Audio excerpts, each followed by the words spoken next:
भैया हम सिंगर दिलीप दीवाना आप लोग के बीच में एगो लड़का के प्यार में धोखा खाइल गीत लेके आइल बानी। देखी प्यार में धोखा खाई लड़का अपने प्रेमिका से अपन दुख कैसे कहले बा, रउआ लोग एक गीत के माध्यम से सुनी और एक गीत पे प्यार दुलार बनाए रखी। Recording by Pawan studio Kushinagar.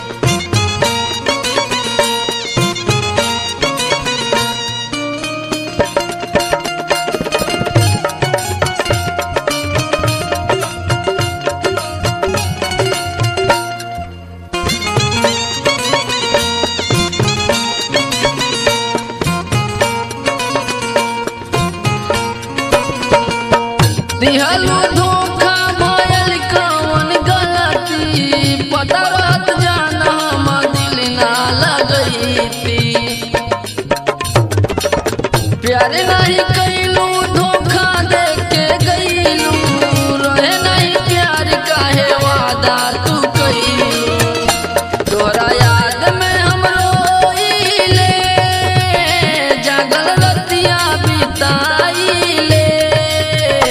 तोरा याद में शराब पी के हम दिनवा बिताइले।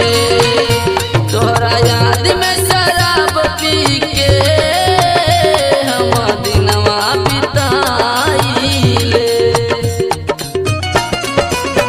दिहलू धोखा भइल कौन गलती, पता जान हम दिल ना लगईती। प्यार नहीं कैलू धोखा दे के गईलू, रहे नहीं प्यार काहे वादा तू कईलू।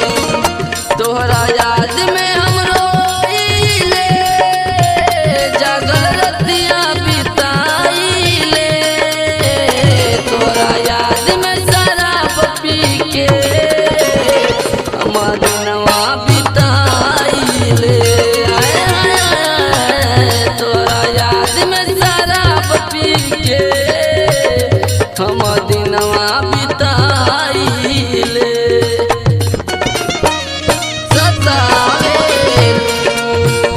प्यार में तड़पावेलू, जान बहुते सतावेलू।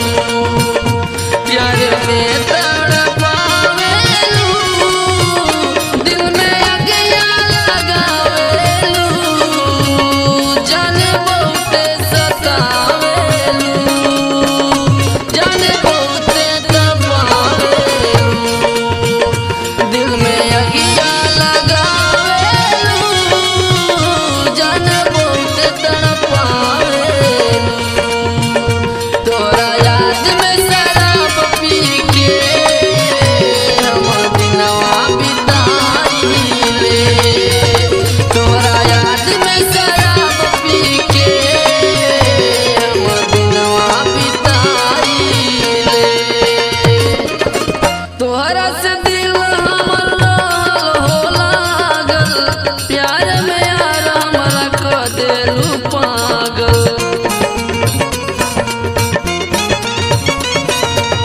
छोड़ी के साथ बना लेलू दूरी, बोल न जाना बा कौन मजबूरी।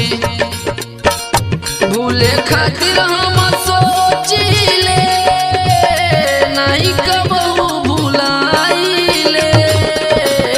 तोरा याद में शराब पी के हम दिनवा बिताइले।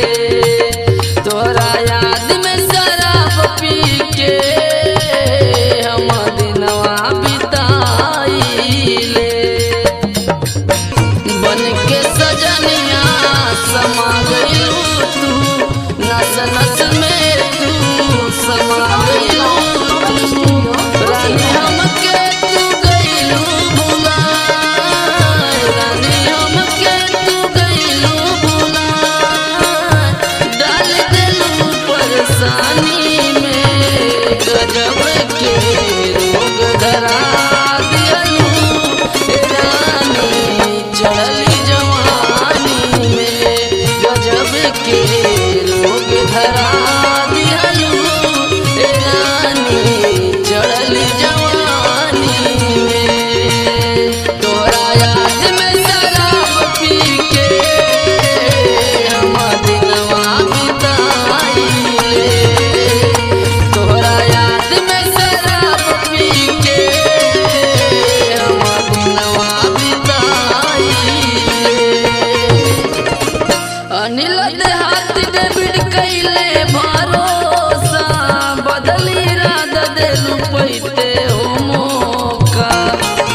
जख्म मिटे न दिलवा के दवा कितनो कराइले तोरा याद में शराब पी के हम दिनवा बिताइले तोरा याद में शराब पी के हम दिनवा बिताइले मुझे पीने का